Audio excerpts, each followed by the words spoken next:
This one right here might be one for the books, as in famous. Wow. You said wow? Yeah. So I've been planning on writing a book, honestly, you know?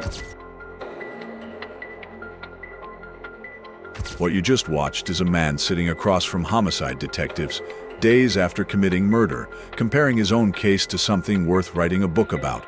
No remorse, no shock, just a man calmly sizing up his own infamy. The date is December 11th, 2022. The location is a police interrogation room in Montgomery County, Maryland. The man is 31-year-old Tori Moore, and the detectives sitting across from him already know he killed a gas station clerk on camera. But what they're really there to uncover is something far darker.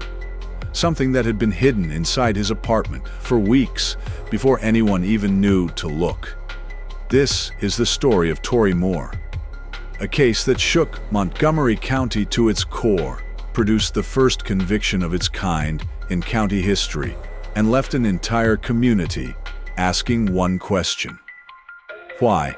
We're going to walk through the full interrogation, the exact words, the moments where detectives push, where Tori deflects, and the moments where the truth finally begins to bleed through. Stay with us. This one is unlike anything you've seen before. I just didn't quite get along with it. Well, I actually started on one, yeah. and I think it's in my notes, but I plan on writing all different types of books. But personally, this right here, I feel like this is definitely, you know what I'm saying? A story for the book, you know what I'm saying? People would read it. There's way more than this story. Right. You know, so you've killed. I didn't just go in there and Right, just but at the end of murder the day, people, right. But at the end of the day, like a homicide is basically, killing another person. Like when a police officer shoots somebody, right? It's a homicide. It's ruled a homicide. Right. But every homicide may have an excuse behind it. Like an officer said, "Oh, dude pulled out a gun on me. Dude pulled out a knife on me." Stuff like that. So you can't just be like, "All right, well, they killed him, so I guess it is what it is." So behind every one of those cases is way more of a story than that. Did you guys see anything? The video right there. Ready, yellow. Yeah. Like a surveillance person I'm looking at now. Called so many times for this guy. Cops, they don't catch him. They do so many stupid stuff, and people die like this. Just, If you saw anything that could be helpful to us to try to catch the guy, I don't know. Do you remember seeing much, or you do? this guy comes every day. Okay. So During the day? yeah. So what he does is he comes, he stay outside in front of, and he asks people for money. Okay. When they don't give it to him, he just he's kind of a little bit aggressive most of the time. Yeah. And I don't know. Last week maybe it's a Wednesday. Yes. Or I'll say Thursday or Wednesday, one of the day. Okay. He was here, and he was doing like too much outside and inside. So Okay. I told this guy to leave. Correct. He don't want to leave. Huh? So he didn't want to leave. Okay. So I called the cop, and they came. But when they arrived, he already left. Okay. But he told me that he's gonna shoot me. He already told me that. He did? So, yeah, he told me that he's gonna shoot me. Okay. Yeah, I'm gonna kill you. I'm gonna get you outside. That's what he told me. Okay. And he knows my car because he always stand outside. Correct. And I come in the morning when I park. Yeah. He knows me. But, Okay. so he just, we did a trespass this guy before. You Like, did? Yeah, we did. Okay. And but he keeps coming. Let's take a step back and build the full picture of what happened on December 8th, 2022, because context matters here. Tori Moore was not a stranger to that convenience store. According to the store manager, he had been a near-daily presence outside the Dacian convenience store in the White Oak area of Montgomery County, Maryland. He would approach customers, ask for money, and when they refused, he could turn aggressive. The store had called police on him multiple times. There were trespassing notices on file. And just 1 week before the murder, he had made a direct threat, telling the manager he would shoot. On December 8th, at just before 3 p.m., he walked into that store. Surveillance cameras captured everything. He browsed the shelves, picked up a bottle of iced tea, walked to the counter, and cracked it open without paying. An argument followed. When the clerk grabbed a pole to defend himself, Tori Moore pulled out a silver handgun and opened fire. He shot multiple times. Then he picked up his bottle of iced tea and walked out. 61-year-old Ayalu Wandu never had a chance.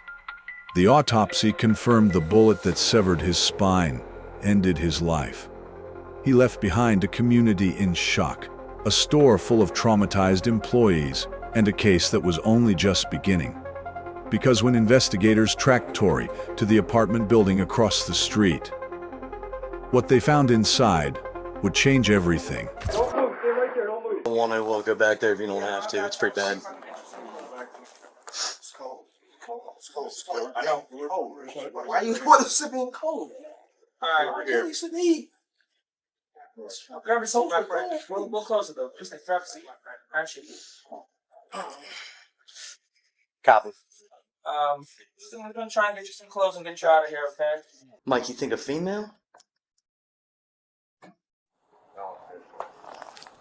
Yeah, that's a female. Wonder if that was mom. Could this be mom? FYI, I'm hot, obviously, but could this be mom? Yeah, I don't know. No one else was supposed to be in this apartment. Did anyone search him? I have not. To my knowledge, he has not been searched. If we just want to check the They pockets. searched me. I know, we get it. We do it like 5 times, brother. It's just procedure. Put it right back in your pocket, okay? Hold up, my phone. I need to text my mother and send her some messages. Where do you think it is, sir? Huh? The phone? I think it was. I saw it plugged. Okay, we'll make sure it makes sense. Yeah, they'll bring it. Maybe that's not mom. I really thought that was mom. I was shocked when he's like, can I text mom? I mean, I guess. I figured it was his mom. Wow. The leasing office said no one else was supposed to be in.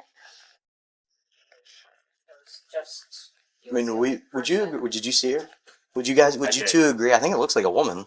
I believe so. Yeah. And maybe there's shell casings that have been moved. You want me to empty out these garbage bags? I don't think we ever did. Is a rat in there? Oh yeah, there's mice right here. Just so you guys know. So yes, that is true. Inside that apartment, investigators found something that no one was prepared for. A body, female, in an advanced state of decomposition, nearly unrecognizable. The smell alone told officers something had been deeply wrong in that apartment for a long time. A second search the following morning uncovered more: shell casings, multiple weapons, a sword, and enough forensic evidence to piece together a devastating timeline. The woman was identified as 26-year-old Denise Middleton. She had been Tori Moore's girlfriend, and at the time of her death, she was 8.5 months pregnant with his child, a boy she had planned to name Ezekiel. The autopsy revealed that Denise had been shot at least 7 times, at least 4 of those shots in her back. Based on the state of decomposition, medical examiners determined she had been dead for approximately 2 months before she was found. That put her date of death around October 8th or 9th, a full 2 months before Tori Moore walked into that gas station. 2 months. He had been living in that apartment with her body for 2 months. And when detectives sat down across from him on December 11th, they had one goal: get him to tell them what really happened to Denise. Sad. This is one of the saddest cases I've had in Hideout. I'm sad for so many people involved in this case, including you. It sounds like you had mental illness, she had mental illness. There's a lot going on, and then we have a tragedy on all kinds of fronts. Just to go from the beginning, Yeah. she was staying at 619 University Boulevard East, and of course it's a house where a female stay, and they each have a room that they have a medication things. Yeah. You know what I'm saying? So I've been invited over, I've been to her house, but of course she snuck me in and stuff like that. Cause I guess I'm not supposed. You know what I'm saying? Yeah. So it was one of the things I saw how he was treating her, and then that I've been through homelessness with her. She the one that led me to Parker's. They taking all your money. Sure. You know what I'm saying? Like pretty much. Like you can have your own place. Yeah. And be rent free and still get your money. But instead, these people are taking your money Right. for a room and giving you medicine Right. that you probably don't need. You know what I'm saying? You feel me? So I'm like, yo, Niece, like, yo, like, for real, like, you know what I'm saying? They, not on top of that, they was trying to illegally evict her. They told her she had to leave in 10 days, and you know, So like, she kind of had to go anyway. right, she didn't have nowhere to go, but at the same time, like, she didn't have to leave that place, but she didn't know that. You know what I'm saying? I'm just letting her know, like, they can't, that's illegal, Yeah, they gotta go through. Right, they gotta go Right. through the courts to do that. You know what I'm Right. saying? You're But in the meantime, you can stay at my house. You know when somebody keep calling you and they somebody they want to be with you? So it was just kind of like shaking my soul a little bit, like, yo, like, you know, personally, like, I feel like, you know, you want to come home. Yeah. And, you know, but you're nervous, but I'm the only one that, you know, you got, like, ain't nobody else trying to get her home. Right. Like her pops, her sister, nobody else cares. I know. You know, so it's like, I sent her a bus ticket and an Uber back. So you send out Uber or a bus or whatever. She comes from Virginia To back murder. to Maryland. To murder. And then you're there for probably what, a few months? Or? Yeah, we were staying together for months. She came back. You know what I'm saying? Like, she'd always come back. And that's what, I guess that's what get you. Like, you say that you don't want to be here or you don't want me, but you always end up coming back. Up to the 7-Eleven, she's staring with some other dude. Okay. You know what I'm saying? I'm like, fuck, I don't know. You know what I'm saying? So you come back October 8th, Yeah. and that's when the whole story that you told me the other day happened. When you guys are coming, she's complaining about something, you not using the bathroom, or something using the bathroom, and then you have like a little thing downstairs where she gets pushed down. No, I said we was coming from somewhere, and she had she wanted to use the bathroom, but I'm like, oh, we probably the street from the house. You know what I'm saying? Like, the bathroom in your house. right, yeah. So I'm like, why? You know, she wanted to argue, but I stopped anyway. October 8th and 9th, 2022. That is the window in which Denise Middleton was killed. The couple had just returned from a trip to New York to visit Denise's mother in Brooklyn. According to Tori, the trip was marked by arguments. He described catching her talking to another man. The tension that had defined their entire on and off relationship had reached a breaking point. What Tori began to describe in the interrogation room was a physical confrontation, one that he consistently tried to minimize and redirect. He admitted to pushing her. He admitted to fighting with her. He claimed that when he left her that night, she was still alive. But the forensic evidence told a different story.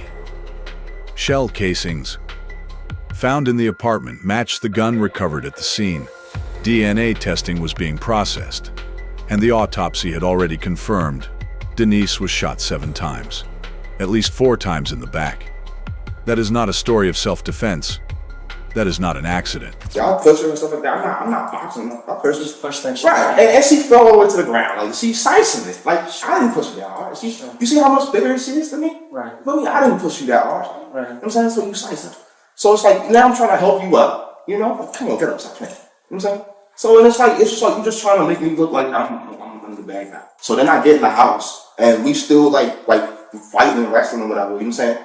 And I end up throwing up again. You know, that was on the side where she was at, but she was still living. You know what I'm saying? Right. We was still like going through it then. You know what I'm saying? When I left her, she was still living. I believe you. She's much, much bigger than you are. And just because you're a guy and she's a female, she's probably much, much stronger. You know, with somebody who's heavier that can throw a punch, the force of that punch, just basic physics, is much heavier. And that's what I mean. You did not go there to be like, you know, I'm going to kill her. No. But when she attacked you, I don't think you had a choice. Is this off the record? Can we go off the record? We can do off the record. So, while me and Denise was fighting, right, I picked up a sword. You feel me? Because she had the stick. You understand? Okay. But I knew I didn't want to stab her with that. You feel me? I knew she was pregnant. I didn't want to, you know what I'm saying? I didn't want to stab her with the sword. All right? So I threw it. Sword down. And she picked it up. All right? Okay? Before that particularly occurred, She might happen to slip up and say, one of us gonna die here tonight. You understand what I'm saying? Mm. That's off the record. It's between me and you. Like, just us. You know? Just us.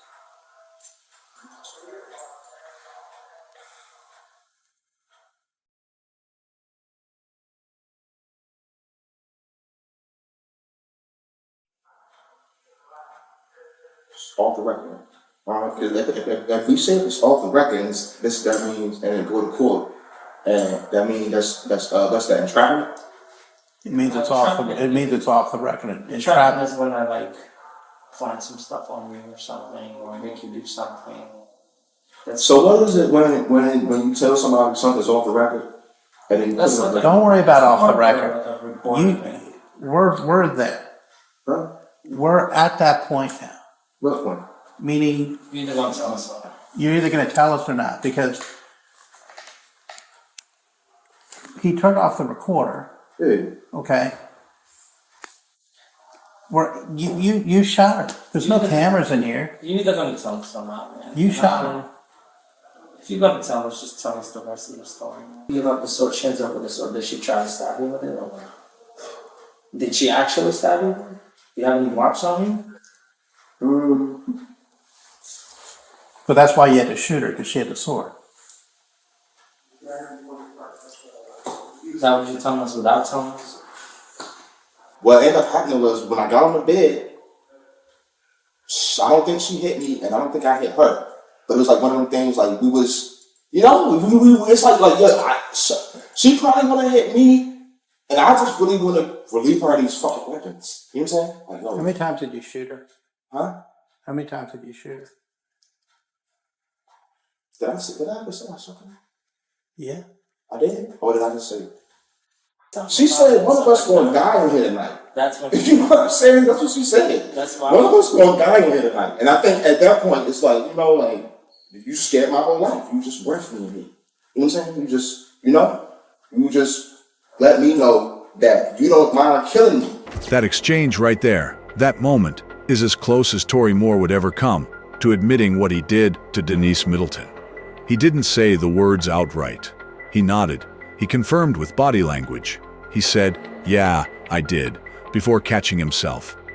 He admitted he hadn't told them everything, but what he described, the sword, the fight, the statement, "One of us is going to die tonight," painted a picture that, combined with the forensic evidence, left very little room for doubt. And then, when detectives pushed further, he asked for a lawyer. What followed from that point forward was silence from Tori Moore. He did not speak in his defense during the trial. He did not speak at sentencing. His lawyers argued he was not competent to stand trial, citing a diagnosis of schizophrenia. But the court moved forward. Meanwhile, investigators had also recovered his phone. And what they found on it told its own story. I just found happened like, do I want to get me a tea quality in the store? And the manager said something to me about you can't be in the store that long or something. I'm like, yo, dude, I ain't even been in that long. You know what I'm saying? So then I approached him, I'm like, what are you talking about? You know what I'm saying? And he want to get all rah-rah with me. I'm thinking like, yo, dude, like, why are you? Then he like, I'm like, so he throw somebody, I thought he probably him. You know what I'm saying? But it's like, yo, at that point, I didn't pick up nothing. He didn't, you know what I'm saying? So it's like, yo, I can let that be. You know what I'm saying? You throw a couple things at you. I can live with that. You know what I'm saying? But then this dude pick up a pole and hit me with it. That's where I think it's the most important part of the story. And I understand why you may not want to tell us. But because I think you have to admit it to yourself and be, it's a tough thing to do. But like I told you the first time I met you, you seem just like a good dude. You seem spiritual. And at the end of the day, people are going to look at the story and they're going to think, like, I'm just trying to be as objective as I can. People are going to think you did it. And they're going to be like, was he remorseful about that? Because just like with this thing at the store, there was an explanation. They're whacking you with a pole, right? Yeah. Like you said, there's only so much you can take. You're not an animal. You come in there trying to get an iced tea, they're whacking you with a pole. But nothing. This is a store policy. What the heck's going on, right? So you see how you could go from, oh, they just robbed the store for iced tea, shot the clerk, to, oh man, there's a lot more to the story.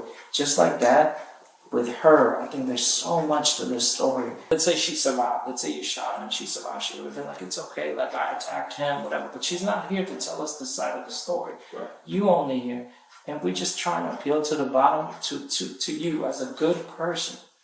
I mean, to be honest with you, I would have wanted her to die or nothing like that. That she not shot her, you know what I'm saying? Of course not. I don't think he meant for any of this to happen. You love her unconditionally. She's pregnant with your baby, for God's sake. Maybe my baby. Let's assume it's your baby, because you guys are together. So whether you're the biological father or not the biological father, when that baby's born, you're the father. So it takes more to be a father than just a sperm touching an egg, right?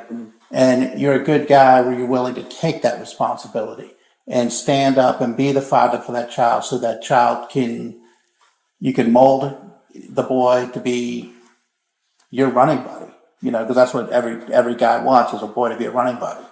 Because the baby was going to be a boy. I know. Okay, let me finish. And when you're in Virginia with her, what does she do? You're taking her on vacation in Virginia to show her places, because that's what good people do for their women. And then, like that, she turns on you for whatever reason and is like, let's go home. You go to New York, same thing. You're trying to show her a good time, trying to show her the better things in life, because for whatever reason, until meeting you, she wasn't experiencing that. We spoke to her family, and her family was like, you've been mistreated by people, not you, but by like past boyfriends. And her father told me that she kept telling him, okay, I don't know if you met her dad, I met her father. but she kept telling him how much she loved you. Right. You get back to Silver Spring, and then the cycle starts again, where she's turning on you, and then the argument becomes physical, and you guys start fighting and whatnot. What happened upstairs in the apartment is a tragedy, and it takes a big person to be able to accept responsibility. And the bottom line, I'm going to say flat out, you shot her.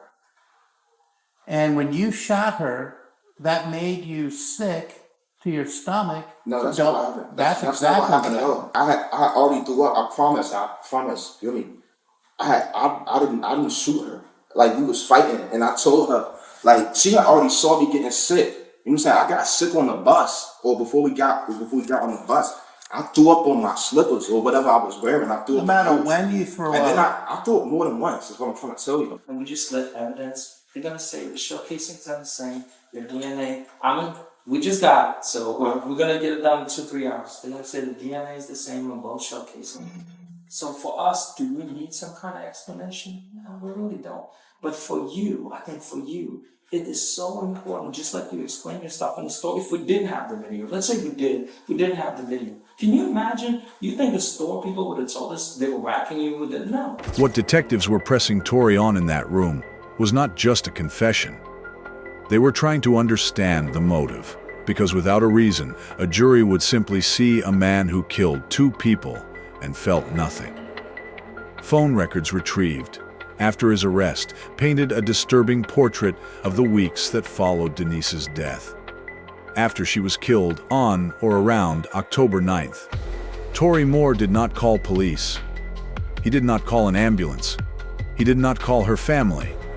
Instead, he searched on his phone. How long before a body starts to smell? How to move a dead body without being seen? And then, how to plead insanity. He then left Maryland. He took a bus to North Carolina, then traveled all the way to California. But he came back. About a month later, he returned to Silver Spring. Denise was still there, still in his bedroom, and he continued to live there for 25 more days, until December 8th, 2022, when he walked into that gas station and shot Ayalu Wandu.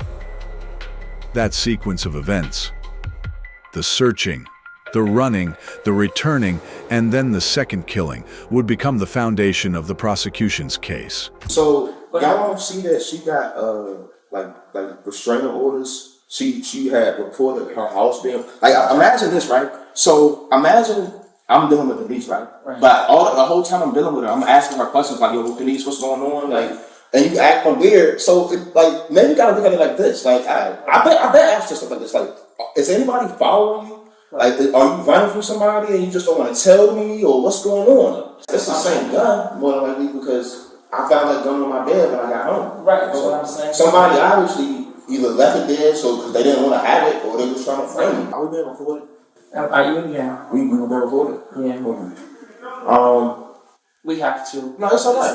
It's That's alright. It's a new. I just wanted to be sure. No, and I don't want to lie to you. It's a new law we have that we for all murders and homicides we have to report. Okay. So we can't say, all right. Well, I'm saying he said that, and you got to say that. Right. So we're just trying to be fair to you, but I don't want to lie to you. Yeah, you are. Yeah. So I mean, with that being said, man, I don't want to sit here and I don't like to give people sob stories because I'm saying I'm a man. You know what I'm saying? And I personally love it. Please tell us, Mr. Moore. I'm asking you as a person. If something went down between you and her and there's a good explanation for this, just like there's a good explanation at the store, please, Mr. Moore, tell us. It's important. Please, it's important for all of us. It's important for you. It's important for her. It's important for the baby that died, man. It's so important, please. I think I should wait for a lawyer to inform me what I should do. You know, because Well, lawyer's not going to let you tell your story. This is your opportunity to tell the story. Because I'm telling you, you're going to talk to a lawyer, and the lawyer's going to say, Mr. Moore, don't you dare talk to the cops. And I'm being honest with you. It sounds like you're asking for a lawyer. But the bottom line is, a lawyer's not going to let you tell your story. And when you go to trial, you're going to sit at a table, and 9 out of 10 times, you're not going to tell your story there. And so your story is going to be some wacky story about you leaving, getting a joint, and coming back, and there's a gun on your bed. You and I know that's bullshit. Okay? Why is that bullshit? Because it's bullshit. And I'm being real with you. And you don't call the police? That's bullshit. And you didn't call the police because you did it, and you were waiting in your apartment because you were like, shit, somebody's going to call the police. That's not why. I didn't call the police. I didn't call the police. It was because I'm not supposed to leave anybody in my house when I'm gone. As a state, you know what I'm saying? It's a rules to my program. Nobody's supposed to be in my home. So that's while I'm awake. So I automatically knew that was wrong. So I'm like, yo, like the reason why I didn't call the police wasn't because I did it. It was because I didn't know what to do at this point. Like it's a dead body. You didn't know what to do because you had shot her. You give up the sword, she ends up with the sword. Did she try to stab you with it or what? Did she actually stab you? Do you have any marks on you? But that's why you had to shoot her, because she had the sword. Is that what you're telling us without telling us? What ended up happening was when I got on the bed, I don't think she hit me, and I don't think I hit her. But it was like one of them things, like we was, you know, it's like yeah, she probably want to hit me, and I just really want to relieve her of these fucking weapons. You know what I'm saying? Like, How many times did you shoot her? Huh? How many times did you shoot her? Did I ever say I shot her? Yeah. I did? Or did I just say? She said one of us going to die in here tonight. That's what you know what I'm saying? That's what she said. That's why. One of us going to die in here tonight. And I think at that point, it's like, you know, like, you scared my whole life. You just rescued me. You know what I'm saying? You just, you just let me know that you don't mind killing me. Did I help y'all out with some type of way? You know? Well, yeah, I mean, I gave y'all, I did, the best I could without pretty much like telling on me. we just want to make it, the truth, right? Did I do that for y'all? That's all we wanted. Did I do that for you? Huh? Did I do that for you? I hope so. I gave y'all the best I could without telling on me. That single sentence summarizes Tori Moore's entire approach to that interrogation room. He calculated every word. He acknowledged just enough to seem like he was cooperating, while stopping short of anything that could be used as a clean confession. He believed he was maneuvering around the system. But investigators did not need him to say the words. They had surveillance footage of him shooting Ayalu Wandu on camera. They had shell casings in the apartment that matched the weapon. They had DNA evidence being processed. They had his Google search history. They had phone records. They had the CCTV footage of Denise and Tori in the elevator on October 9th. The last time Denise was ever seen alive. In that elevator footage, Denise stands quietly in the corner. She moves away from Tori when she can. When they step out, she follows slowly, reluctantly. She appears to be wiping away tears. She never appears on camera again. The evidence, taken together, was overwhelming. And when Tori Moore went to trial, the jury agreed. 31-year-old Tori Moore appeared in court for the first time since his arrest. He was originally charged with murdering a gas station clerk. The victim in the case was a 61-year-old store clerk who was shot multiple times during an assault that occurred inside of that convenience store. He's now facing 2 additional charges after a young woman's body was found decomposing in his Silver Spring apartment. A jury has found him guilty of murdering a gas station clerk. And rest in peace, Denise, Ezekiel. We got your back. You're gonna be missed. Middleton, did you want to hear anything today? Did I what? From Mr. Moore, did you want to hear something from him today? Well, a good explanation would have been good, yeah. I would have liked to hear him why. In May 2024, Tori Moore was convicted of the murder of Ayalu Wandu. In November 2024, he was convicted of the murder of Denise Middleton and her unborn son, Ezekiel.